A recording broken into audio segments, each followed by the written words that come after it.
Ուրեմն միսը թանկանալու հետ կապված մենք քաղաքացիներին ասում ենք, մենք ձեր թոշակները բարձրացնում ենք։ Եվ Հայաստանի Հանրապետության պատմության մեջ առաջին անգամ Հայաստանի Հանրապետությունում միջին թոշակը ավելին է, քան նվազագույն սպառողական զամբյուղը։ Եվ ուզում եմ հիշեցնել, որ դեռևս 3 տարի առաջ Հայաստանի Հանրապետությունում նվազագույն թոշակը համապատասխանեցվել է նվազագույն սպառողական զամբյուղին։ Հայաստանի Հանրապետությունում 2018 թվականից ի վեր բացվել է շուրջ 280 նոր աշխատատեղ, աշխատավարձերը մինչև 75-80%-ով ավելացել են եւ գնաճը ընդհանուր առմամբ եղել է 29%, այսինքն աշխատող մարդիկ ապրում են 50%-ով ավելի լավ։ Եթե այդպես չէ, թող որևէ մեկը ինձ բացատրի, մասնավորապես դեպի Եվրամիություն Հայաստանի Հանրապետությունից ուղևորա հոսքերի 580% աճը։ Եվ այլն, թող որևէ մեկը ինձ բացատրի, թե ինչպես է եղել, որ 2018 թվականից 54,000 շուրջ ընտանիք նոր բնակարան է ձեռք բերել։ Եվ այլն, եւ այդպես շարունակ։ Ընդհանրապես ինչ վերաբերվում է իշխանությանը եւ ինչ վերաբերվում է ժամանակին։ Եթե մարդը ժամանակի ընթացքում չի փոխվում,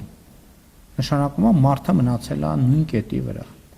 Մարդը չի կարող միշտ լինել 4-րդ դասարանում։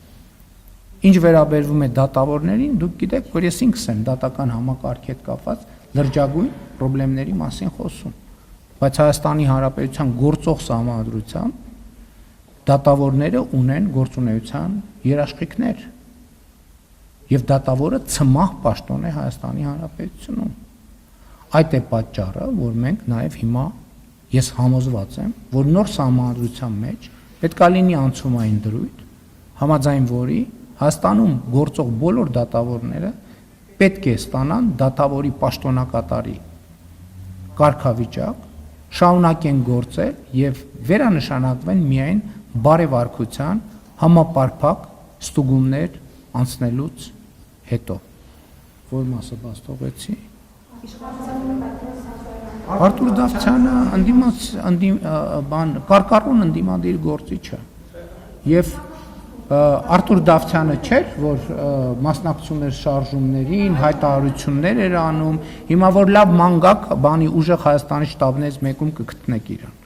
Ուշադիր մանեք ուղղակի։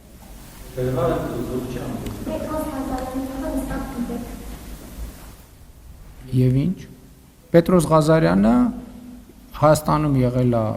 եւ կա եւ ենթադրում եմ կշարունակի մնալ ակտիվ եւ հայտնի լրագրող։ Իր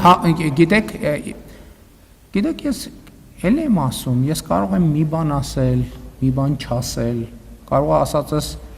կոռեկտ լինի, կարող է ասածս կոռեկտ չլինի, կարող է ճիշտ ասեմ, կարող է այդ պահի ընկալում ասեմ, այսինքն դա ինչ է ենթադրում։ Բա հիմա որ վերցնենք, ասենք, այդ որ տենց լինի ամեն մեկը վերցնենք դուք ձեր կյանքում ինչ եք ասել, կարող է հիմա ասենք ոնց էս դուք եք, թե դուք չեք։ Մարդը պետք է փոխվի, մարդը պետք է սովորի, մարդը պետք է աճի։ Մարդը չպետք է նույն տեղում մնա, ուրիշ բան ասեմ։ Ես խորհրդանում բազմաթիվ ուրիշ բաներ եմ ասել, եւ բոլոր ասածները այսօր ուժի մեջ են, իրենց բովանդակության եւ ոչ ձևի մեջ։